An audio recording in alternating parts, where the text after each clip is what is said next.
மூங்கில் மரம் இருக்கிறதே, நீங்க கடுகை மண்ணுல போட்டு கொஞ்சம் தண்ணி விட்டு பாருங்க, அடுத்த நாளே அப்படியே வந்துடும்.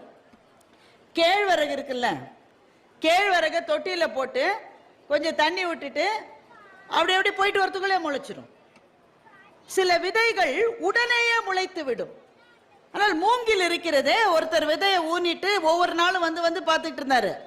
1 மாசம் ஆச்சு, 2 மாசம் ஆச்சு, 3 மாசம் ஆச்சு, 1 வருஷம் ஆச்சு, 2 வருஷம், அவர் மறந்தே போயிட்டாரு. இதப்ப போட்ட ஒண்ணு வரலப்பா, அவ்வளவுதான். 5-6 வருஷம் கழிச்சு லேசா தலைய வெளியில எடுக்குது. அவருக்கு ஞாபகம் இல்ல, ஆமா இல்ல மூங்கில் போட்ட இல்லன்றாரு. 3-4 மாசத்துல 60 அடி வளர்ந்து விடுகிறது. அப்போ விதைத்தவன் தூங்கலாம், விதைகள் தூங்குவதில்லை. அந்த விதை உள்ளே இயங்கிக் கொண்டே இருக்கிறது.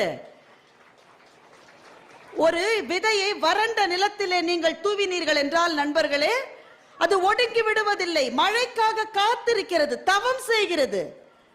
என்றைக்கு கடவுள் மழையை அனுப்புகிறாரோ அப்போது அந்த விதை இந்த பூமியை ஜெயித்து வெளியே வருகிறது. அந்த விதை ஊறி பருக்கிறது.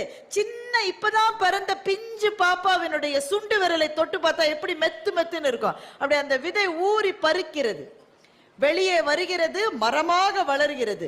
ஒரு நல்ல புத்தகமும் அப்படித்தான், ஒரு நல்ல புத்தகமும் அப்படித்தான்.